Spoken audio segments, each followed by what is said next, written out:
good news is that it's allowed us to honor the history and preserve, the heritage of the brand. Is there a difference between how you perceive being intentional virtually versus being intentional face-to-face? There's certainly an honoring and a respect and a reverence for the past. If you were to describe the culture of Field & Stream to somebody thinking about working at the company, what types of words would you use to describe the culture you're creating? There's an intentionality to be very respectful and mindful of the history. I think about a lot of companies now, and it just seems like it's like, hey, sit down and watch some videos. Very, very different. Where do you think companies have gone wrong? The superior in the equation needs to be really intentional about being transparent and committed upfront. Assets appreciate over time. Same with people. People appreciate over time if you invest in them, if you nurture them. Daryl, every time I hear that story of somebody referencing a personal connection to the brand, it's an honor. Welcome to the Culture from the Heart podcast on the From the Heart Business Network. In a business world where employees and customers crave authenticity and trust, hosts Larry Levine and Daryl Amy are on a mission to find and showcase heart-centered executives and the companies they lead. You are about to hear an inspiring conversation with a visionary leader that's bringing heart into the workplace, empowering employees, serving their clients, and uplifting communities, all to create true success. This is Culture from the Heart. The movement starts here. Let's begin. Welcome to Culture from the Heart. I'm your co-host, Daryl Amy, here today with Larry Levine, and we are joined in the studio by Doug McNamee. He is the president of Field & Stream, where they are teaching America how to hunt, fish, and camp. Doug, it's great to have you here. Thank you, guys. Such an honor to be with you guys today. Oh, it's our pleasure. We look forward to this. Yeah, as we get started, Doug, you know the question that every guest on the Culture from the Heart podcast answers, and that is, what does Culture from the Heart mean to you? Yeah, I take back to a previous mentor who I worked for a period of time. He always used the tagline and would just beat me up over this, but I understand it more and more, which is people are our greatest asset. And as an organization, the quality and the character and the competency of the people you surround yourself with ultimately dictate outcomes. And so I think ultimately your job as a leader is to go out and to get the very best and brightest, support them, give them the resources that they need, give them clear direction, and get out of the way and let them go do their job. And so when I hear culture from the heart, I think it's being authentic to who you are. It's being pure and transparent to that employee, giving them clear feedback, and even at times when it's not working, giving them corrective feedback. And then the hardest thing as a leader is that when you got to make a change, and that requires using your heart to do so in a respectful, honorable way, but also doing the right thing, which at times is making the tough decision. So when I hear that, that's certainly what pops to my head first.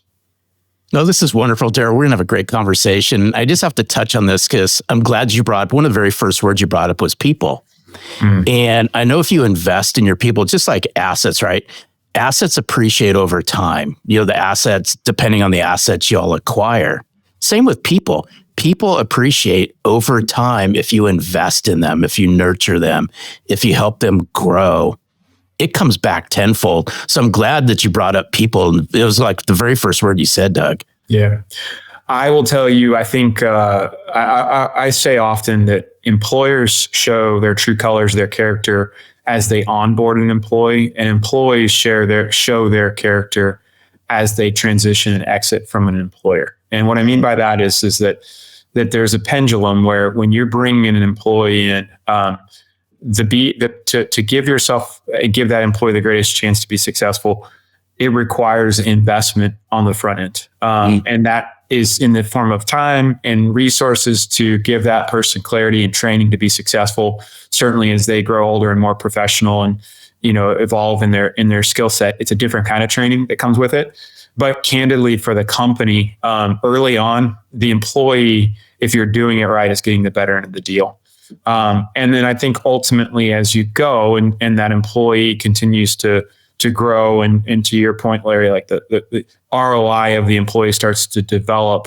And then as you get towards whatever an end looks like in terms of an employee-employer relationship, how the employee ultimately sets up the employer for what transition looks like, both through the form of communication and through the form of, presenting their situation in the best possible way for transition, reveals that character. So I can tell you from a personal experience, I think the first job that I took when I left college, my guess is that my employer spent more on the training and the development of me as an employee than they actually paid me. And I don't know if that was an indictment on what my first salary was, or was it more a reflection of like the commitment that they had. But I will tell you right now, the training that I received in my first job, and both in the formal training, but then the informal training. And I know the gentleman that I first worked for is a guy named Ben Sutton. I had lunch with him about 6 months ago. Every time I get the chance to see him, I just tell him how much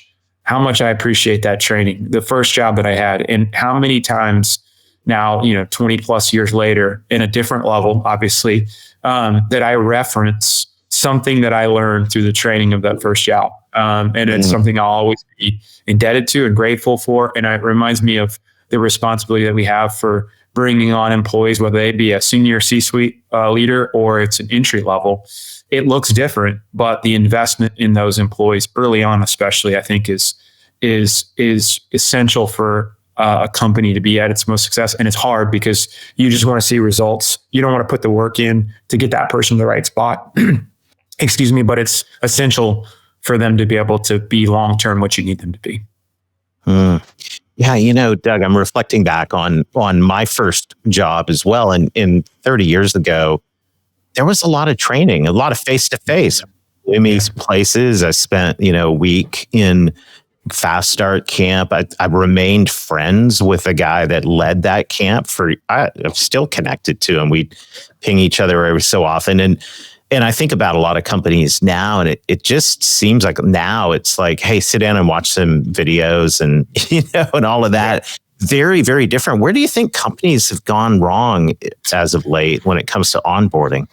Yeah, I mean, it may be somewhat reflection of a byproduct of the transient nature of employees, and maybe it's a reverse cycle. Maybe as employees, we've kind of almost forced the hand of the employer where they've gotten burned enough in the trend and the cycle with that there's a lack of maybe just further incentive and proof that early on investment is ultimately worth it. But so I don't want to cast any kind of generational or just broadest assertions in terms of what that might be, but it certainly could be a reverse problem. But I wholeheartily agree with you. Like I think to my first job, and it was a sales related job, and it wasn't just the training; it was the intentionality of the approach to the training and the attention to detail to treat us in a way that like I've never been treated before. And again, not an indictment on anybody that I've had since, but like that level of just every attention to detail around travel, around the way that they position this and the importance associated with it just was so I think formative for me. And it's a good question, Daryl. I don't know why. And if it's a fair trend to say that there's been less and less of the incentive for the employee to do it, for the employer to do it. But maybe that answer is just that the employee has become so transient and it jumps so much that it just makes it super difficult for that employer to make that commitment on the front end. Well, if we look at this maybe through a different lens and we flip this around and go, well, it's all the, what's the first couple of weeks look like? And the reason why I'm going this route is good or bad is that onboarding experience. They're either going to go out and tell 10 of their other friends and their family members all the wonderful, great experience they had onboarding, or the complete opposite is going to happen. Yeah. And I think as an employer, you owe it to that person you're onboarding to have the best possible experience possible, knowing that that story is going to get told probably 10 times over. For sure. I think that part of that probably stems from an intentionality on the front end to carve out those times for open dialogue and communication. And too often we probably in the formal setting, relegate that to the annual review. And we get into that situation. I know I have personally, where it's formulaic, it's required from a corporate standpoint. You're doing a lot of it, both, your own and for employees. and you get tired. And it seems like, the formal annual review always comes at the worst possible time from a schedule standpoint, and yet they're necessary. I personally think one of the things that I do and try to be intentional about is build in the cadence for two-way feedback well in advance of an annual review. And if you're on board, even if it's a C-suite type of employee, have a 30-day touch point, have a 90-day touch point, a 6-month touch point. Don't wait for a year where you're going to go through a review process, and don't program that time, and just put it on the calendar on the front end and say, hey, we're just going to use this as a State of the Union type of moment and dialogue back and forth. And I think that it's kind of like counseling. If you wait till things get too bad, you go to counseling, it feels like it's you're battling uphill, and it's whoever's asking for it it's somewhat of a weaponization to some degree. And same thing for maybe that employee-employer relationship. If you wait to say, hey, let's talk, then it all becomes like there's an unequal dynamic to that conversation in which you approach it. And one side or both already comes into that conversation guarded, as opposed to, hey, let's not wait for that moment. Let's put those touch points on the schedule. That's not formal. That's not a review. It's not an annual performance review. And it's just a 30-minute carve out to say, how are we doing? How are we doing together?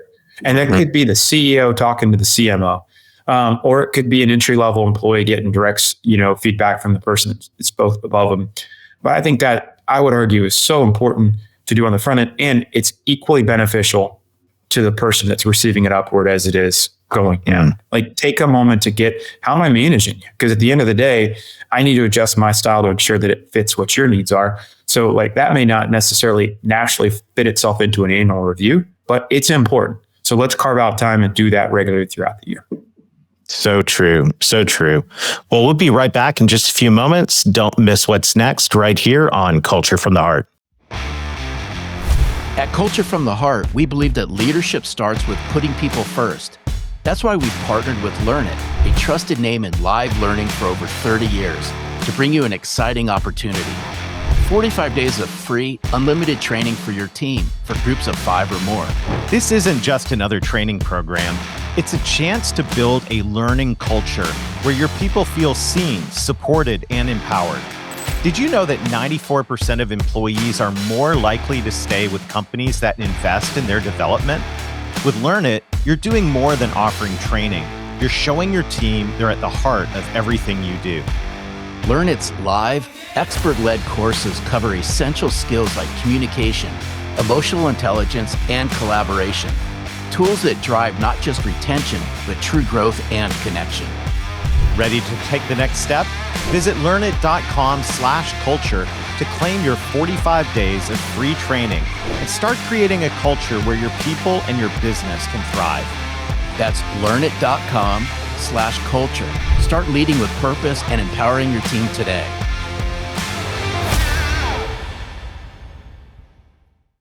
Thanks for supporting our sponsors. We're back with Doug McNamee of Field and Stream. Doug, the culture at Field and Stream, you can tell that this is something that you're very intentional in building. If you were to describe the culture of Field and Stream to somebody who is thinking about working at the company, or maybe even to us right here, what types of words would you use to describe the culture you're creating? Yeah, I would say it's certainly still evolving. We're still kind of finding what that tread is. I use the word often, or I use the expression often, like we're a 150-year-old startup company. And so with that, in truth, comes like those emotions that are associated with it, because we have this brand which has been in existence for, a century and a half, and has touched so many generations. And yet we're really trying to do things a lot differently in terms of the business model than what's ever been done before. And so there's certainly an honoring and a respect and a reverence for the past, while also having to be mindful of what it looks like for us to be successful moving forward so that we can still exist to honor the past. And so, I think it's a healthy tension. We have, editorial staff that has been with us, 2-3+ decades respectively. We have a gentleman that leads our editorial side, editor-in-chief, who started from an intern and just worked his way up the masthead, and now is the editor-in-chief of Field and Stream, which is one of the most prestigious positions in outdoor recreational publishing that you can come. to be a part of, and he certainly earned it. And I think that, there is from his end and from, his number two, who's been with the brand for 30 plus years, there's an intentionality to be very respectful and mindful of the history. And I think I certainly reflect that. Okay, we've got to do that, but we also have to modernize this brand, and it promotes what I would describe a very healthy tension and a very healthy debate and dialogue.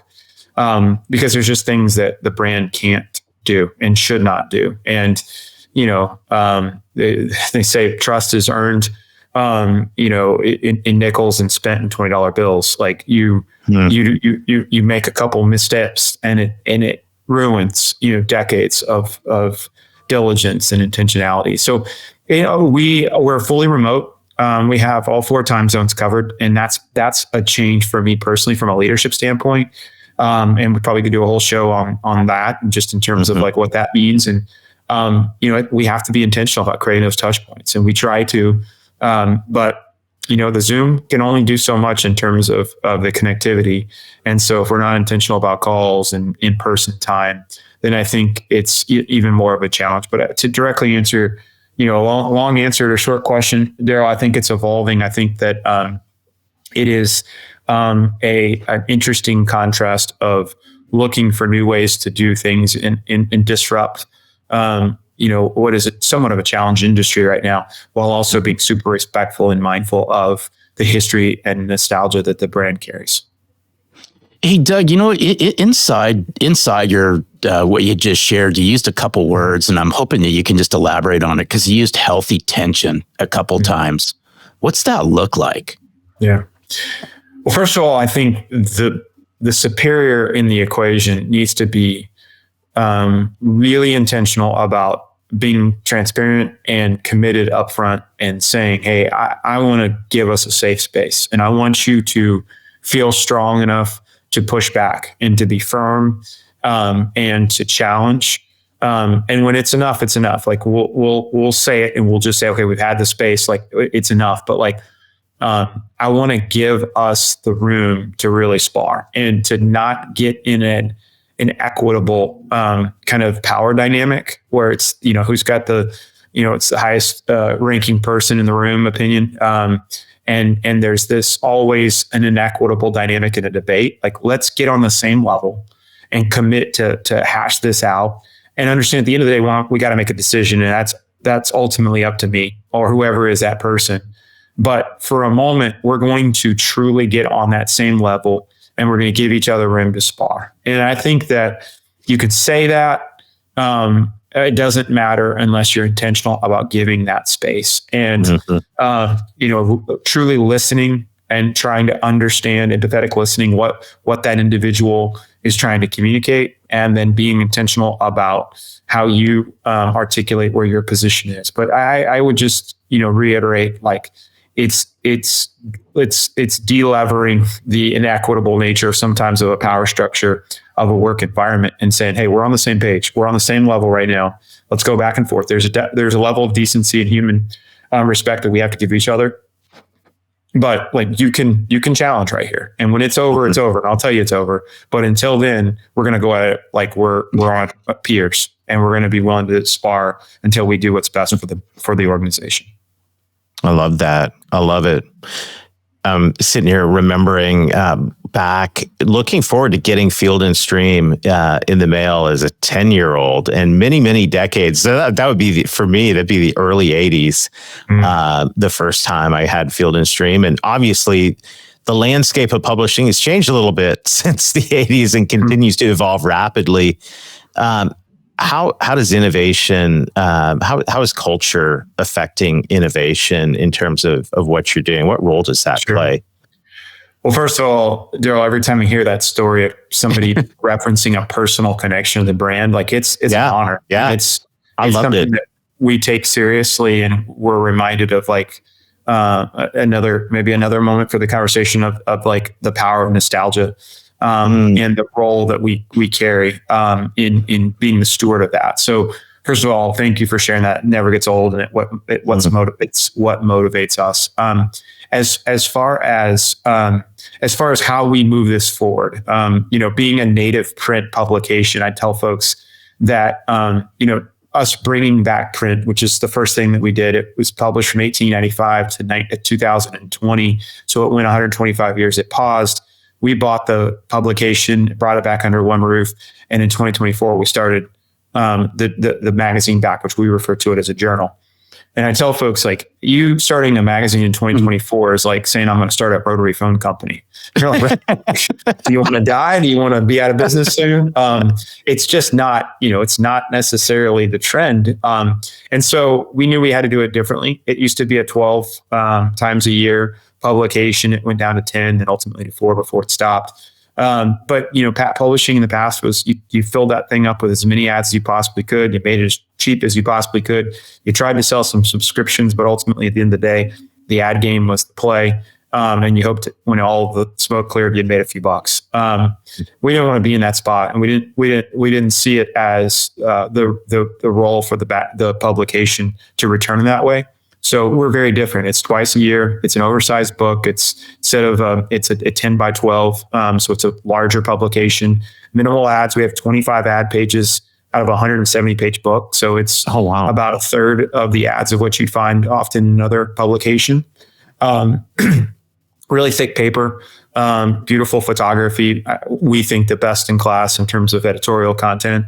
And it's something that we set off with the intent. I challenged our editor in chief and our art and creative director, like, this is something that I want people to be able to put on their coffee table and for them to struggle to throw it away at the end of the season when the next one came. Like, that's your challenge. Like, I want to create a dilemma where that person says, well, do I put it on my shelf? Because I really don't think this is something I can throw away, which you don't have that problem. You're talking about a traditional magazine. It's easy to throw that away. And so I think we accomplished that. And the good news is that it's allowed us to honor the history and preserve, the heritage of the brand. And it's just the tip of the iceberg for us in terms of where we go with the brand moving forward from a content platform standpoint. So we needed to do the first thing, the first step out, wanted it to be, special and elite. And I give our team credit to little of my influence. It was all a large group of folks that really leaned in. I think we've got, one of, if not the best in class publication that exists in the outdoor space right now. Very wonderful. Cool. Yeah. Well, hey, everybody, don't go anywhere. When we come back, we'll dive more into the culture at Field and Stream. And I want to talk about this remote workforce. So join us here in a few minutes. We'll see you in a moment. At Culture from the Heart, we know that hiring the right salespeople and leaders for your company is about more than just resumes. It's about finding individuals who have what it takes to succeed. That's why we're excited to offer candidate assessments from Selling from the Heart to help ensure you make great hiring decisions for your sales team. Based on data from surveys of over 2.2 million sales professionals and sales leaders, these assessments benchmark your candidates against the core skills of top-performing salespeople and leaders. You'll gain unparalleled insight into their potential, uncovering whether they have the mindset, abilities, and behaviors needed to thrive in your organization. It's not just about filling a role. It's about ensuring that every sales hire aligns with your culture and contributes to your success. Don't leave your next hire to chance. Visit sellingfromtheheart.net/hiring and discover how candidate assessments can help you build a winning team.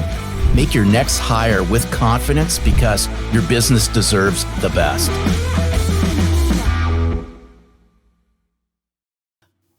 And we're back with Doug McNamee, CEO of Field and Stream. Doug, you mentioned that right now the team that you work with is remote, scattered across 4 time zones. Talk to us a little bit more about what advice you would give to other companies in that situation in terms of how to build culture with a remote workforce. Get a really good scheduler, because you got 4 hours of time zones to navigate. So you've got about 4 hours in the middle of the day that you can fit everyone in, and outside of that, it gets to be hairy. But no, I think we're intentional. Every month we're on a full team call, and just everybody's expected to be on camera. There's no call in, just tap in. We're we're sitting on a Teams call, seeing each other. I think that's critical. As a leadership team, my group, we're in person at least once every 2 months. And that's in a variety of different locations, which we'll meet at wherever it makes the most sense based on the season and where the company needs us to be. I think those intentional spaces of building community where you don't naturally have it via Zoom calls or just emails are really the best way. I think you got to be really focused in those times too, as well, of celebrating the wins of the company. I think that's something that, I don't have FaceTime on a frequent basis with somebody that leads our sales team. And like, I need to celebrate them for a couple of key deals that they've done. I need to be able to celebrate that and have time to do that, where if you've got that in-person community, you may naturally just see them all and say, hey, I heard about that. The remote opportunity does not present itself as well as that. So I think that those in-person times are really focusing on celebrating the wins. And I think it's really, really critical in those settings to clear out all the noise and say, hey, here's my 1, 2, maybe 3. I don't think you can go more, but here's the 1, 2, or 3 points that I want you to leave with super clarity on. Like, you didn't hear anything else? Let me hit you in the head with these 3 points. These are the focus points. Leave this meeting with that. I think that's more important in a remote setting than probably even in a physical in-person setting. Just because you don't have those repetitive ways to remind people of that when you are in person, like you would. So that's how I would. It's not easy. I know there's a lot of debate. It's coming post-COVID. What's really attainable in terms of remote versus in person? And I would just tell you, we don't have a choice. We're spread out over the country, and we're not going to consolidate anytime soon. But I miss that time together, and I would just say that I wouldn't take it for granted. And there's probably a hybrid there that works for most, but an all remote environment certainly presents its challenges. Hey, Doug, I find this fascinating because you've used intentionality a couple of times, and then as I'm listening to what you're saying, you have virtual Teams calls, and then you have some face-to-face. And is there a difference? And I'm just playing this out. Is there a difference between how you perceive being intentional virtually versus being intentional face-to-face? There has to be some kind of play on this, and I'm just curious your thoughts. Yeah, certainly the nonverbal cues in the remote capacity and in a virtual way, it's like those are so hard to pick up. It's definitely easier than a phone call, right? Like you can watch those, you're watching for facial reactions, you're looking for that. But I think you can't do this. It's not possible to compress all of the difficult conversations for in-person time. Like it's just, you need, if you're just doing that for when you're together, you probably aren't having enough difficult conversations. But I will say that, when you've got something on the horizon that's gonna take a lot to unwind, and trying to be intentional about when we capture that time together, tackling that.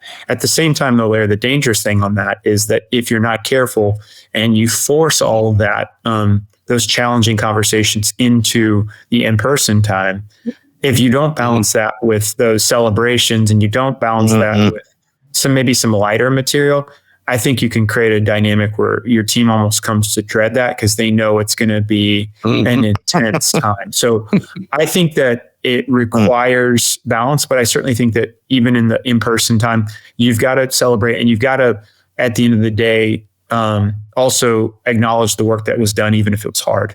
And then when it comes to the remote, it just goes back to, it's like, it goes the idea of like terminating somebody on a phone call. When you would never have thought of that in the pre-remote life, right? Like that was never going to be something that you could even consider doing.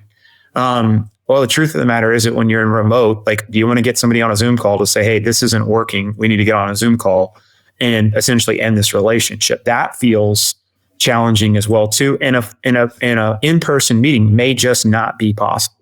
So you've got to be able to have, what's the right answer on that? Now I say that and I'm like, well, I don't know what exactly the right answer is. But I think you have to understand that, like, we're not going to go back to that environment, and difficult conversations in a remote capacity have to occur. And so I think that a lot of that comes to, setting the table early on, what we talked about from the beginning of like, hey, you can come back at me, like, and encourage that kind of backward dialogue back up that gives that person the comfort to have the sparring. But it's hard. And I think it's just it's as leaders, you really, from a culture perspective, is what you guys are nailing with this podcast. Like you really have to understand all the variables that are at play.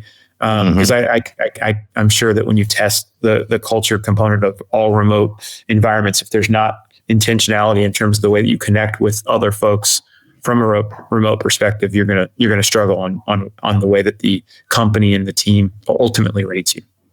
Oh, so true. Such great wisdom.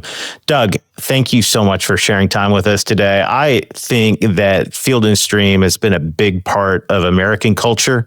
So thank you for continuing and building that and sharing the journey with us. This has been really incredible. I appreciate you. It's been an honor, and it's an honor to do this job. Our owners really, to their credit, bought it because they believed that the brand needed to serve future generations as it served the past. And so the intentions were super pure, and it's just fun to be in the position that I am to get to help to bring that to life. So fun to be with you guys today. Thank you. Oh, it's our pleasure. Love it. Love it. Larry, what a great conversation. Well, first of all, I can't wait to get my next issue of Field and Stream Journal. I'm excited about that. It is nostalgia. But there is, there's so many great pearls of wisdom in this conversation with Doug here today. You know, what's interesting is the conversation, it just seems like it always centers back to intentionality as a leader. Is bring intentionality to the forefront. Make people first. Invest in these people. They're the single best asset you have as a leader. Appreciate them both in the onboarding and throughout their whole journey with your company. Hear. That is so true. Well, thank you for joining us this week. Thank you to everybody who is sharing this podcast as we are we're on a mission to find the heart-centered leaders and companies of America. If you know one, go to culturefromtheheart.com, nominate your CEO. We'd love to hear from them. We believe that culture is the heartbeat of every organization. And as Doug has reminded us today, it is about intentionality. So thank you for joining us today on Culture from the Heart. Until next time, lead with your heart and watch your culture thrive. Thank you for joining us on this journey to discover heart-centered leaders shaping extraordinary company cultures. To access a leader guide with notes from this week's episode, simply click the link in the show notes or visit us at www.culturefromtheheart.com. Do you know a CEO who's built a culture from the heart? We'd love to hear their story. Head over to www.culturefromtheheart.com and click the Nominate Your CEO button. Until next time, remember, great cultures start with the heart.